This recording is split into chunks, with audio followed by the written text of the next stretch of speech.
Hi, it's KCCK's Culture Crawl. I'm Dennis Green with the finale of my interviews this season with Tim Hankewich. Nope, not quite. No, not quite. Actually, we're never done. Yeah. We are never done. It's like purgatory or one of the circles of hell. You're never done with me, Dennis. Just a little bit like Groundhog Day. Look, there's Tim in my studio. Hey, yeah, imagine that. Well, no, good to have you here, and you're calling this concert a booming finale. Sure. But of course, there's going to be just a little bit of a coda. Right. Which we'll get to. Nicely put. Yeah. A little bit of a coda afterwards. An encore. Exactly. Maybe. Right. Yeah. We'll get to that. And I also want to just talk real briefly about the new season, which has been announced, and maybe mention a couple of things that you're excited about for your 20th anniversary season. Wow, it's been that long. I know. Yeah. You know what? On the one hand, you're still the new guy, but on the other hand, I don't really remember the orchestra before you were there. That's right. So. It's the guest that will never leave. Yeah.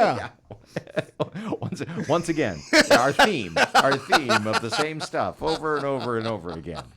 I said before we opened the mic, you guys got a big concert? Yeah, it's going to be loud. It's going to be loud hence and big. The term a booming finale. You bet. So when you're designing a season, you always start loud and you end loud. And so to come full circle, we began our season with your 50th anniversary. And so that was actually a really exciting concert. Yes, Gershwin, it was just a blast. Yeah, so absolutely. Much fun. Literally, and just in terms of decibel level as well. And now we're going to do that with this last concert, featuring I would say, arguably the greatest symphony of the 20th century, one of the great piano concertos of all time, which is nothing but just fire, and also an opening piece that's going to be absolutely gripping. Lots of percussion that's going to we take everything, including the kitchen sink out, and just throw it at the audience. So it's going to be quite an experience. Let's start with the greatest symphony of the 20th century. Well, this is a piece by Dmitri Shostakovich. It's his fifth symphony. Those in the music biz, classical music biz, know this piece very, very well. And it was born out of the ashes of the Russian Revolution. And also it was sort of born out of politics. In fact, it came at a time where Stalin kind of cracked down on the arts and threatened artists that if they didn't write something that aggrandized the state more, they would kind of disappear into some gulag. And this piece is Shostakovich's response to that. How can you write music that is both triumphalist but also progressive and avant-garde-ish without alienating an audience? I mean, it is walking literally that fine line between breaking new ground and taking your audience with you. And again, hugely challenging from a compositional and a personal standpoint, because you want to continue to do your art. Right. You want to continue to eat. Right. And yet you have people looking over your shoulder. Yeah. How do you create? How do you create with people looking over your shoulder? Under that kind of pressure, I don't know. It's a very rare person that can do that. I think most people would either stop creating or I don't know, find another job. But certainly someone to come up with a masterwork like this, very much like a diamond. You crush carbon enough, and all of a sudden something amazing comes out of it. And this piece is so. It covers such a broad emotional scale, from tragedy to triumph to humor to sarcasm to, you name it, it's in there. And so the emotional content is extraordinarily high. Musicians love it. Brass players love it. Oh my God, it's just really a showcase for them. So does this take any extra personnel?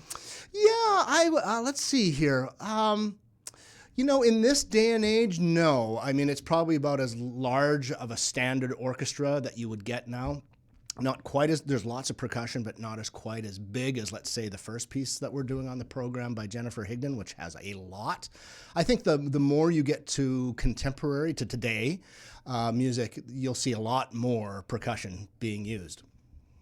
Let's talk about the Jennifer Higdon then, since you mentioned it. So, that's the piece that leads off. Right. So Jennifer Higdon is one of the world's leading composers today. She just happens to be a woman, and she is fantastic. Now, here's the thing about what we would call new music. This piece is called Fanfare Ritmico. And it was written in 2000, so it's 25 years old already. But new music, right? It's new by Symphonic standards. That's right, or the Vatican standard, yeah. So, but what's amazing about this piece, yes, it's fanfarish and it's rhythmic, great. But the genesis behind it, even in the early 2000s or late 1990s, Jennifer Higdon realized that society is getting faster. And we've all had that feeling, can we keep up?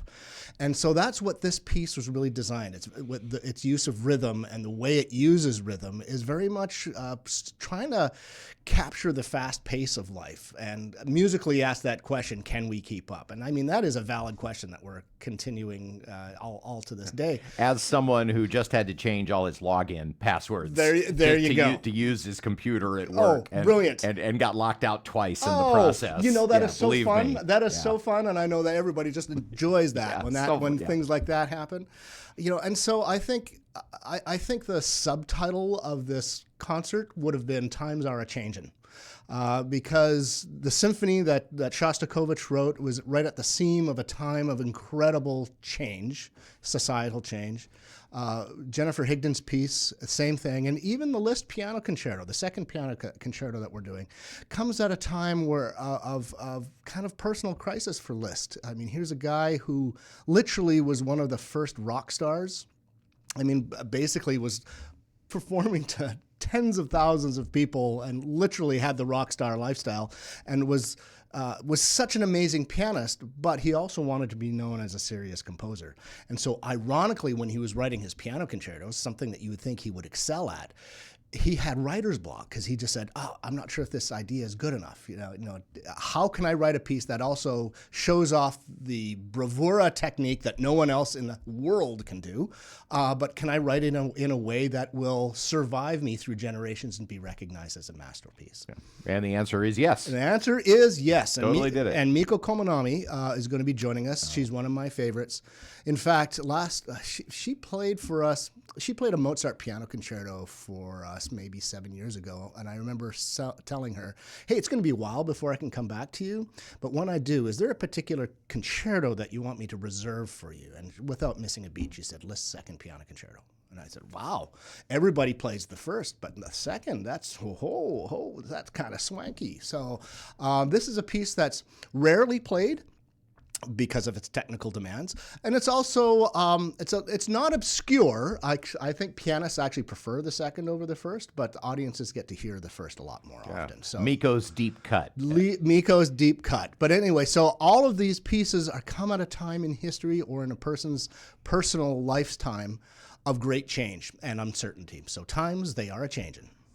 It's a booming finale with Orchestra Iowa, May 17th and 18th, Paramount Theatre on Saturday, and Coralville Center on Sunday, right? Right. Okay. And, of course, as always, come join us before the concert for our insights. 45 minutes beforehand on Saturday at the Paramount, and an hour before we start at West Music, an hour before our concert. And the reason why the timing is different is when we're performing in Iowa City, West Music is across the street from the got a little bit longer of a walk. A little bit longer of a walk. You might have to stop and get a Hertz donut on the way. Now you're talking. Hey, that's what keeps my orchestra going.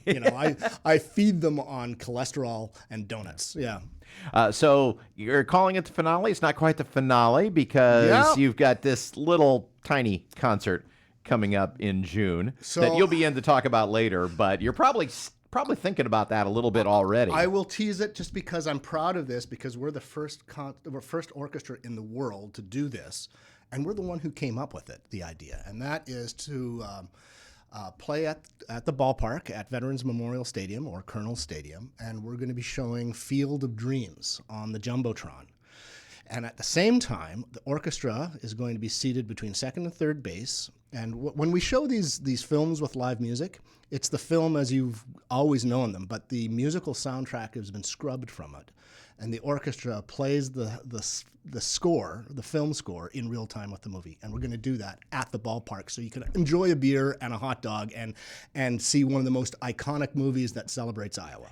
And, when you come back, we'll talk about, I'm sure this is going to add a lot of extra challenge level. It sure does. In terms of the timing, you're outdoors, there's all kinds of stuff, but we'll leave that next time. Mark June 7th on your calendar, people. Before we go, say just a word or two about next season. I mean, I know I know you've already talked about it a lot, but when we just announced it, it's your 20th anniversary season, which is hard to believe. Yeah. And what's one thing you're especially looking forward to? So, what has always motivated me is being able to learn new pieces. I mean, it's great to do a Beethoven 5 and Beethoven 9 and come back to these pieces every once in a while, and you mature with them. But there's all that rush of doing pieces that you've never done before. Mahler 6, for example. Now, for musicians, Mahler is God.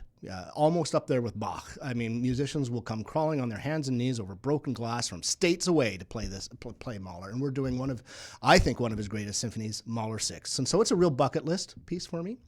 Mozart C minor Mass. We had such a great turnout for the Mozart Requiem, also one of his greatest works. But I'm also a choral guy, and to be able to do that piece, I think. Nightmare Before Christmas is something I'm really looking forward to. It's a great score. Danny Elfman is just a genius. And so there's just jam-packed stuff on there that just I'm really delighted and honored. Yeah, honored to be able to get a chance to do some of this music that I've never had to touch before. Yeah, that's all to come. Tickets on sale, of course, for the subscription. This would definitely be a subscription season. I think so. You're going to want to get to all of them, just not pick and choose. I think I'm going to have to try and see if I can lose 20 pounds as well. It's Tim's 20th season. Right. See if he can lose 20 pounds. Okay. I'm looking for sponsors, people. Orchestra Iowa in action a couple more times this season, but the final indoor Paramount and Coralville Center concert, a booming finale featuring the great Miko on piano, and as we talked about, Shostakovich and Jennifer Higdon. And tickets available at your website, which is orchestraiowa.org or artsiowa.com. Tim, thanks for being here. Pleasure as always. Thank you.